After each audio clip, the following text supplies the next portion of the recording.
বিসমিল্লাহির রহমানির রহিম। ইসলাম মানবতা, কল্যাণ এবং শান্তির ধর্ম। মানুষের কল্যাণ করাই ইসলামের মূল লক্ষ্য। তাই ধৈর্য নিয়ে আল্লাহর বাণী এবং হাদিস আপনাদের সামনে এখন আমি উপস্থাপন করব। শুরু করতে যাচ্ছি।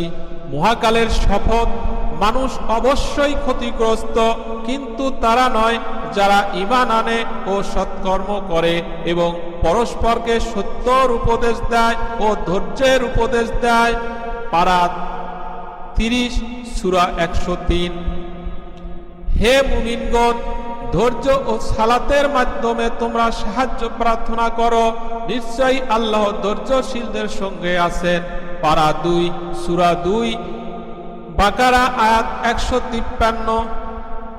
মহামানিত তিনি, সর্বময় কর্তৃত্ব যার করায়ত্ত, তিনি সর্ববিষয়ে সর্বশক্তিমান, যিনি সৃষ্টি করেছেন মৃত্যু ও জীবন তোমাদিগকে পরীক্ষা করার জন্য কে তোমাদের মধ্যে কর্মে উত্তম, তিনি পরাক্রমশালী ক্ষমাশীল। পারা 29 সূরা 67 মুলক আয়াত 1 থেকে 2। ধৈর্যশীলদের জন্য রয়েছে আল্লাহর মহাপুরস্কার। ধৈর্যশীলদেরকে তো অপরিমিত পুরস্কার দেওয়া হবে। সূরা জুমার 10 আয়াত।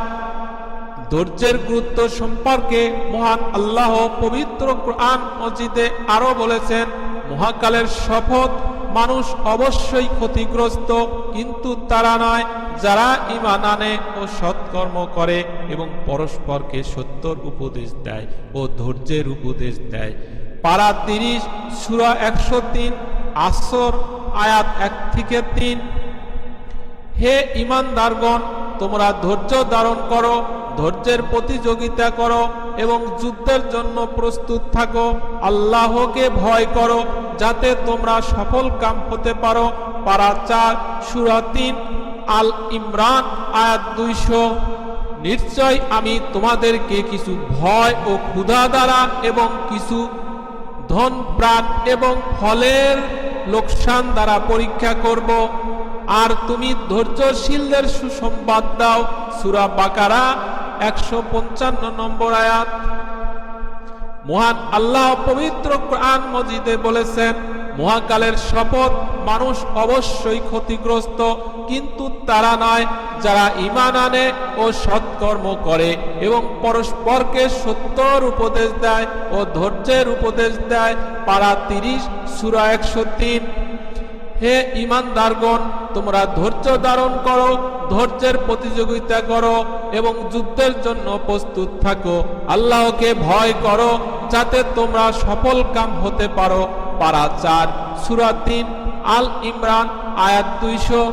হে মুমিনগণ, ধৈর্য ও সালাতের মাধ্যমে তোমরা সাহায্য প্রার্থনা করো, নিশ্চয়ই আল্লাহ ধৈর্যশীলদের সঙ্গে আছেন।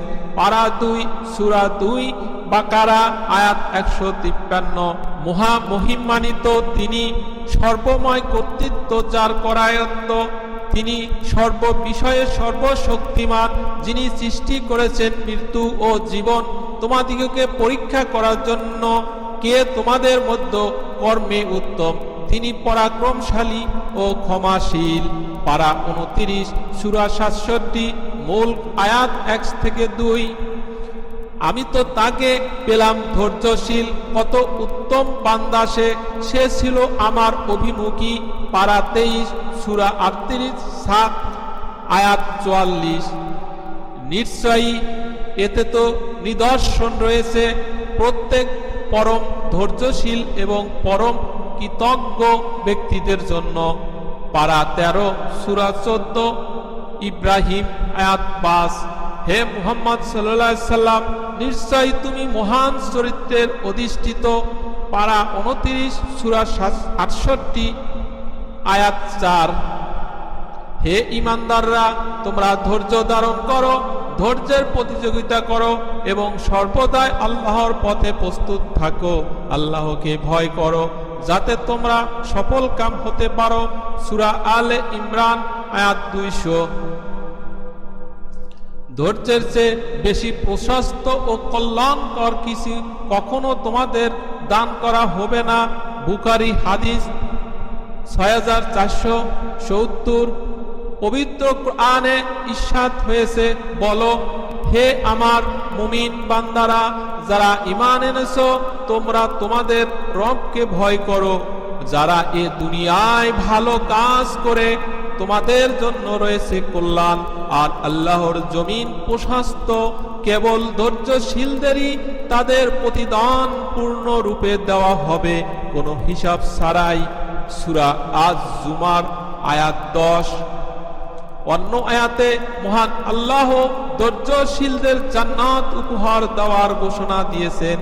ইরশাদ হয়েছে, যারা তাদের রবের সন্তুষ্টি লাভের উদ্দেশ্যে ধৈর্য ধারণ করে, নামাজ কায়েম করে এবং আমি তাদেরকে রিজিক প্রদান করেছি তা থেকে গোপনে ও প্রকাশ্যে ব্যয় করে এবং ভালো কাজের মাধ্যমে মন্দকে দূর করে, তাদের জন্যই রয়েছে আখিরাতের শুভ পরিণাম, স্থায়ী জান্নাত সমূহ, যাতে তারা এবং তাদের পুরুষগণ, তাদের স্ত্রীগণ ও তাদের সন্তানদের মধ্যে যারা সৎ ছিল তারা প্রবেশ করবে। আর ফেরেশতারা প্রতিটি দরজা দিয়ে তাদের কাছে প্রবেশ করবে আর বলবে, শান্তি তোমাদের উপর, কারণ তোমরা ধৈর্য ধারণ করেছো, আর আখিরাতের এর পরিণাম কতই না উত্তম। সূরা রাদ আয়াত 22 থেকে 24। হে বিশ্বাসীগণ, তোমরা ধৈর্য ধারণ করো এবং ধৈর্য ধারণে প্রতিযোগিতা করো। সূরা আল ইমরান আয়াত 200।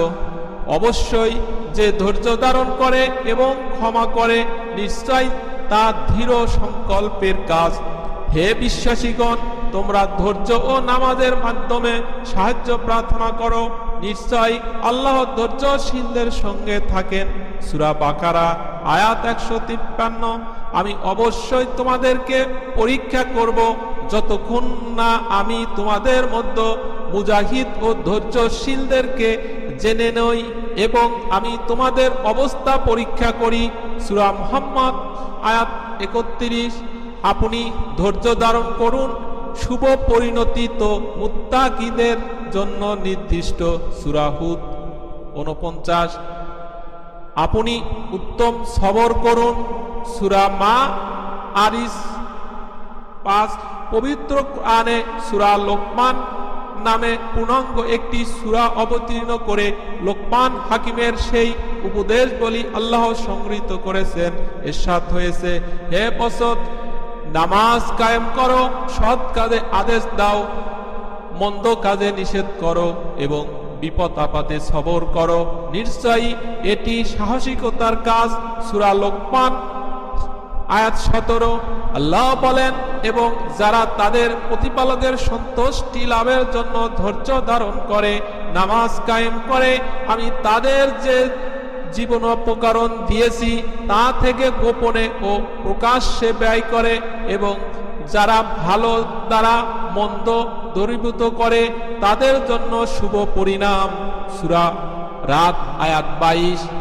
আল্লাহ বলেন, আমি আকাশমণ্ডলী, পৃথিবী ও তাদের অন্তর্বর্তী যা কিছু তার প্রতিপালক, সুতরাং তারই ইবাদত করো এবং তারই ইবাদতে ধৈর্যশীল থাকো। তুমি কি তার সমগুণ সম্পন্ন কাউকে জানো? সূরা মরিয়ম আয়াত 65। হে মুমিনগণ, তোমরা ধৈর্য ও নামাজের মাধ্যমে সাহায্য প্রার্থনা করো, নিশ্চয়ই আল্লাহ ধৈর্যশীলদের সঙ্গে আছেন। সূরা বাকারা 153। আল্লাহ মুমিনদের ধৈর্য ধারণের প্রতি উৎসাহিত করে বলেন, হে মুমিনগণ, তোমরা ধৈর্য ধরো ও ধৈর্যে অটল থাকো এবং পাহারায় নিয়োজিত থাকো, আল্লাহর ভয় করো যাতে তোমরা সফল হও। সূরা আল ইমরান 200। বিপদ আপদের সময় ধৈর্য ধারণ সম্পর্কে নিজের ছেলেকে উপদেশ দিয়েছিলেন হযরত লোকমান আলাইহিস সালাম। কোরআনে বলা হয়েছে, তোমাদের মধ্যে যারা ব্যভিচারকে ভয় করে, এটা তাদের জন্য ধৈর্য ধারণ করা তোমাদের জন্য মঙ্গল, আল্লাহ ক্ষমা পরায়ণ পরম দয়ালু। সূরা নিসা আয়াত 25। আল্লাহ তাআলা আরো বলেন, যদি তোমরা শাস্তি দাওই তবে ঠিক ততখানি শাস্তি দেবে যতখানি অন্যায় তোমাদের প্রতি করা হয়েছে, তবে তোমরা ধৈর্য ধারণ করলে ধৈর্যশীলদের জন্য তাই তো উত্তম। সূরা নাহল আয়াত 126। আনাস রাদিয়াল্লাহু তাআলা আনহু বর্ণনা করেন যে আমি রাসূলুল্লাহ সাল্লাল্লাহু আলাইহি ওয়াসাল্লামকে বলতে শুনেছি, তিনি বলেন, আল্লাহ তাআলা বলেন, যখন আমি আমার বান্দাকে তার প্রিয়তম দুইটি জিনিস দ্বারা পরীক্ষা করি এবং সে সবর করে, আমি তাকে এ দুটির বিনিময়ে জান্নাত প্রদান করব। আবু হুরায়রা রাদিয়াল্লাহু আনহু থেকে বর্ণিত, আল্লাহর রাসূল সাল্লাল্লাহু আলাইহি ওয়াসাল্লাম বলেন, আল্লাহ যার মঙ্গল চান তাকে দুঃখ কষ্টে ফেলেন। হাদিসে এসেছে, মুমিনের বিষয়টি বড় আশ্চর্য রকমের, বিপদে পড়লে এতে সে ধৈর্য ধরে, আবার সুখে থাকলে আল্লাহ তাআলার শুকরিয়া আদায় করে, তবে উভয় অবস্থানই তার জন্য কল্যাণকর। সহিহ মুসলিম 2999। আজকের মতো এখানেই শেষ করছি। সবাই ভালো থাকবেন। খোদা হাফেজ।